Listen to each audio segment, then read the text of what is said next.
तो अब हम चलते हैं हमारे दूसरे क्वेश्चन पर, जो है कह रहा है कि आपको एक राइट एंगल ट्रायंगल प्रिंट कराना है नंबर्स का। अगर हमारी फर्स्ट रो है तो आपको उसमें 1 प्रिंट कराना है, अगर सेकेंड रो है तो उसमें 1 और 2 प्रिंट कराना है, अगर थर्ड रो है तो 1 2 3, और ऐसे ही अगर फोर्थ और फिफ्थ रो है तो 1 2 3 4 और 1 2 3 4 5 प्रिंट कराना है। तो बेसिकली हम लॉजिक देख लेते हैं इसका क्या होने वाला है।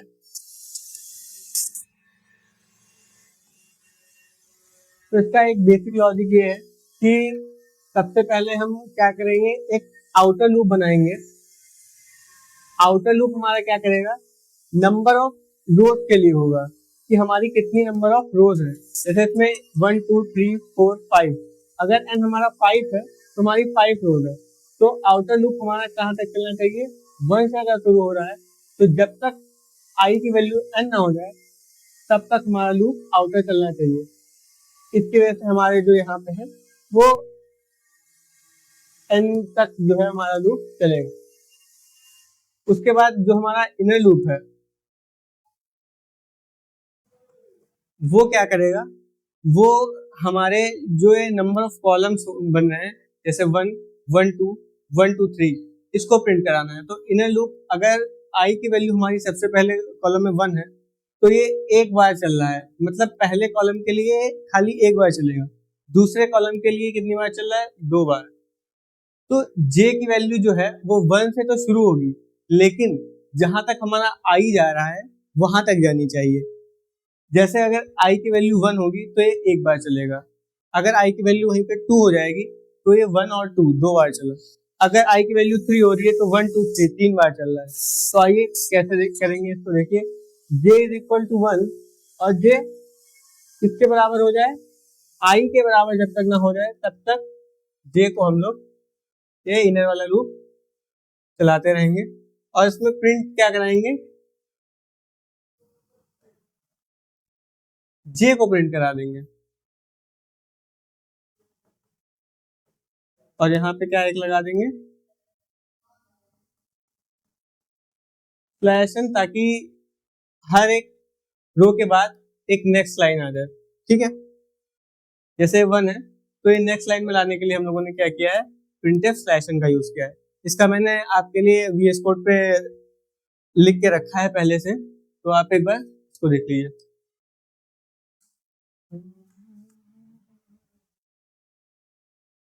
ये है हमारा। तो इसमें सबसे पहले हमने क्या किया, एक आउटर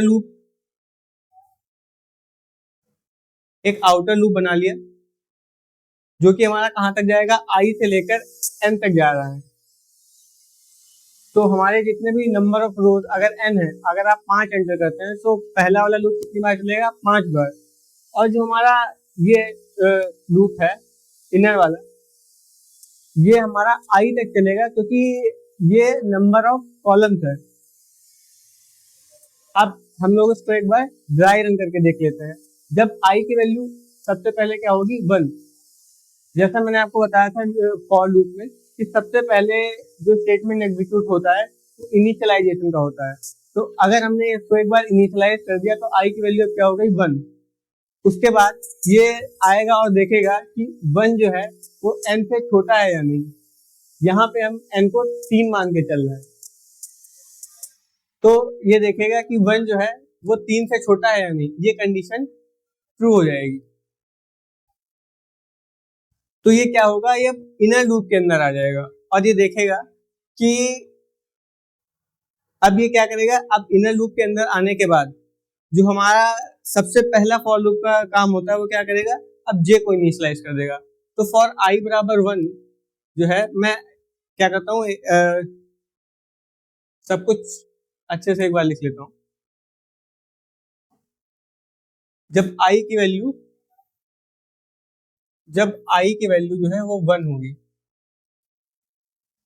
तो ये क्या हुआ, इसने क्या किया, फिर j की वैल्यू इनिशियलाइज करके 1 कर दी। अब ये क्या करेगा, देखेगा 1 is less than equal to 1, ये कंडीशन देखेगा यहाँ से। तो ये कंडीशन क्या होगी, ये कंडीशन ट्रू हो जाएगी।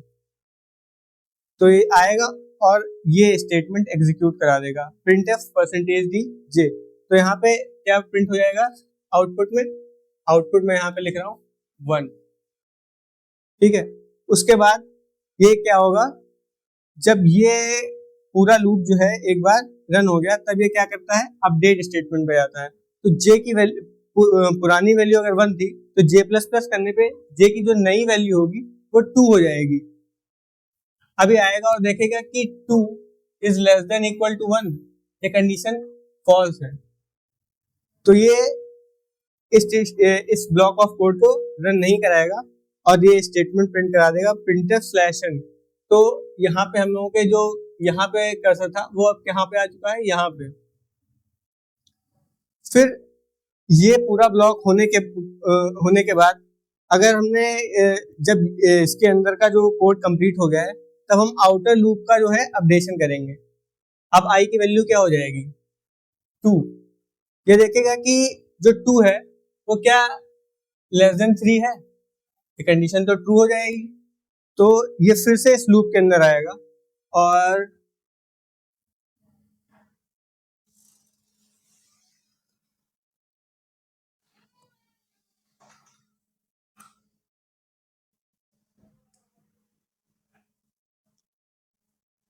ये फिर से इसके अंदर आएगा i बराबर 2 के लिए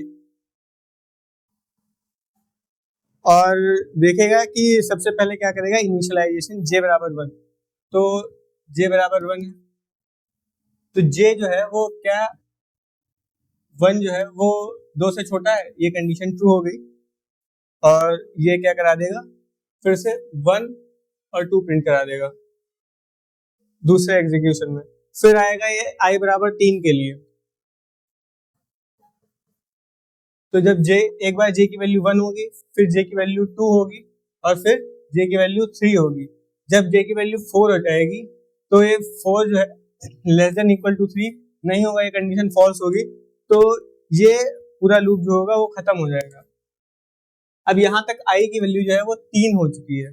अगर i की वैल्यू 3 हो गई है तो अगली वैल्यू जब अपडेशन पे आएगा तो i की वैल्यू 4 हो जाएगी। जब i की वैल्यू 4 है तो ये कंडीशन देखेगा कि 4 जो है क्या वो 3 से छोटा है, ये कंडीशन फॉल्स हो जाएगी और ये आउटर लूप जो है अब इसके बाहर आ जाएगा और रिटर्न 0 करा देगा। यानी यहाँ तक हम लोगों का प्रोग्राम का एग्जीक्यूशन कंप्लीट हो गया है।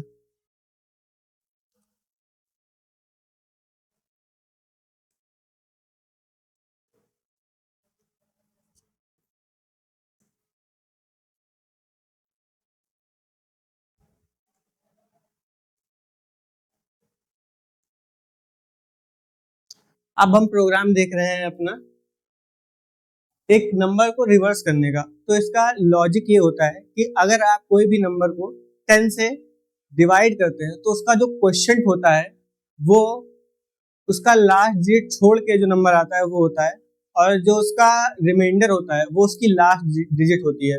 जैसे कि एग्जांपल अगर आप लें 1 2 3 4 5 का,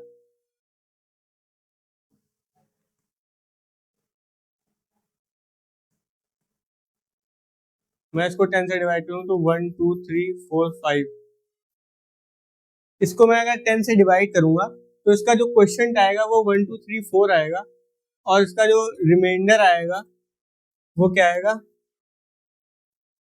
5। तो आप देख रहे होंगे कि इसका जो लास्ट डिजिट है वो 5 है तो इसका रिमाइंडर क्या आएगा 5 और इसका जो आखिरी का नंबर जो बच रहा है लास्ट डिजिट को छोड़ के वो 1 2 3 4 बन रहा है, वो हमारा क्वोशिएंट है। तो इस प्रोग्राम को करने के लिए हम लॉजिक ये लगाते हैं कि हम लोग नंबर के अंदर जो हमारा नंबर हम एंटर कराते हैं उसमें हर बार 10 से डिवाइड करके नंबर को स्टोर करा देते हैं और रिमाइंडर जो बचता है उसको हम प्रिंट कराते रहते हैं।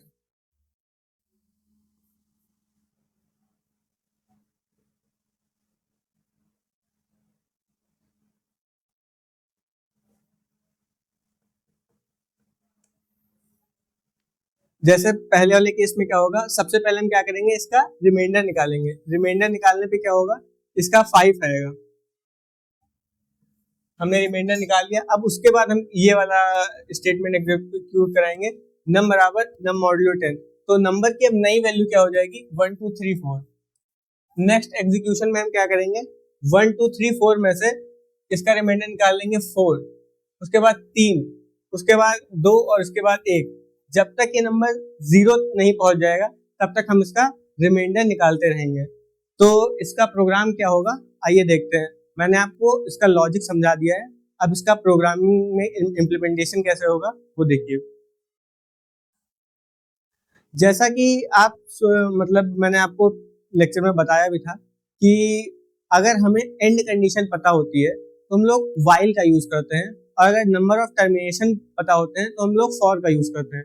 तो इसमें हमें नंबर ऑफ टर्मिनेशन नहीं पता होंगे, क्योंकि जो यूजर है वो कितने भी डिजिट का नंबर हमें दे सकता है, 4 का 5 का, तो इसलिए हमें उसकी एग्जैक्ट नंबर ऑफ आइटरेशंस नहीं पता है। लेकिन हमें एंड कंडीशन पता है कि हमें तब तक रिमाइंडर लेना है जब तक वो नंबर 0 ना हो जाए, इसलिए हम इसमें व्हाइल लूप का यूज करेंगे। आइए इसका सोल्यूशन देखते हैं।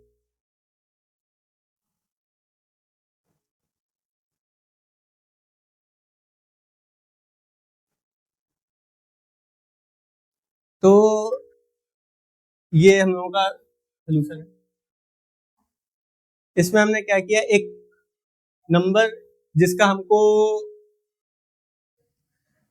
रिवर्स निकालना है उसको इनपुट करा लिया, उसके बाद जिस नंबर में हम इसका रिवर्स स्टोर कराएंगे वो एक डिक्लेयर कर लिया है। हमने इसको इनपुट लिया है जो हमारा नंबर इसको रिवर्स कराना है। उसके बाद मैंने क्या बताया था कि जब तक हमें नंबर हम लोगों का 0 नहीं हो जाता है तब तक हमें रिमाइंडर लेना है। तो रिवर्स नंबर कैलकुलेट करने के लिए हम लोग क्या करते हैं, ये स्टेटमेंट लिखते हैं,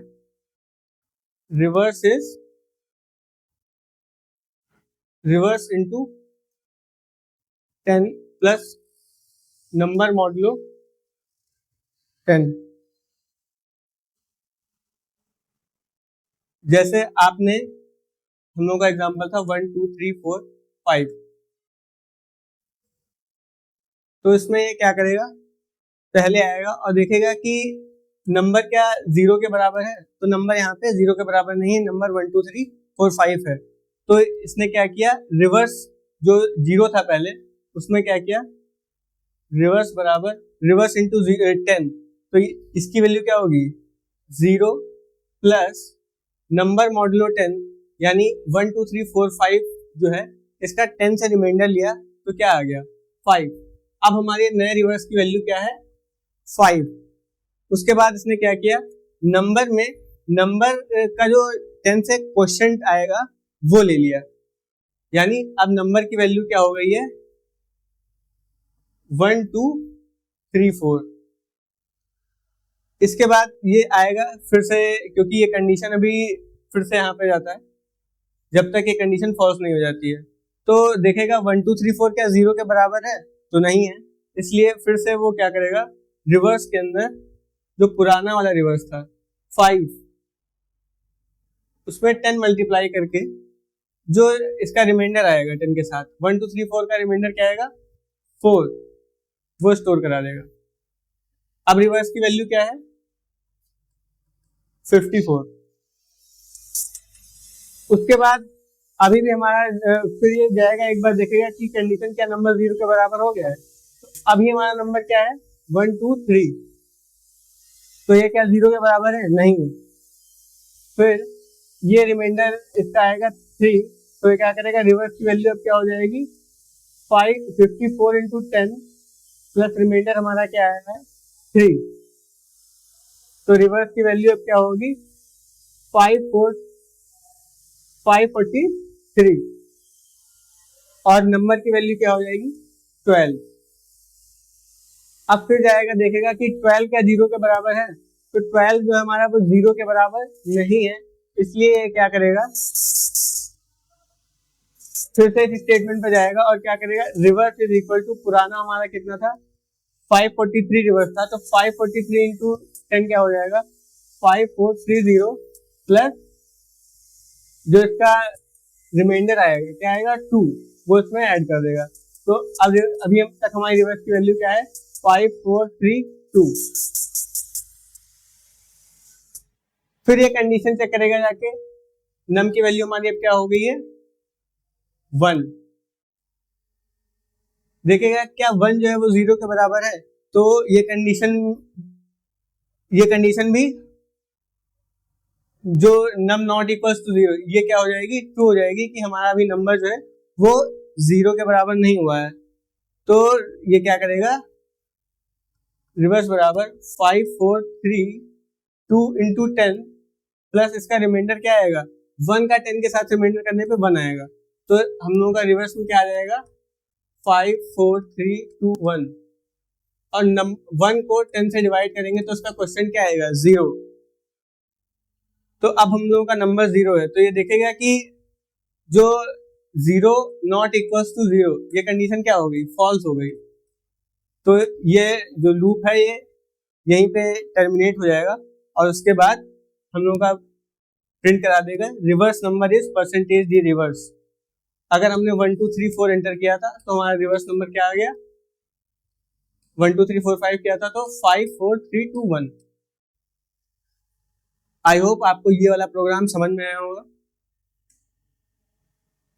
इसका बेसिक कॉन्सेप्ट यही है कि आप 10 से रिमाइंडर या फिर क्वेश्चन लेंगे throughout the program, throughout the loop, जब तक आपका नंबर 0 नहीं हो जाएगा।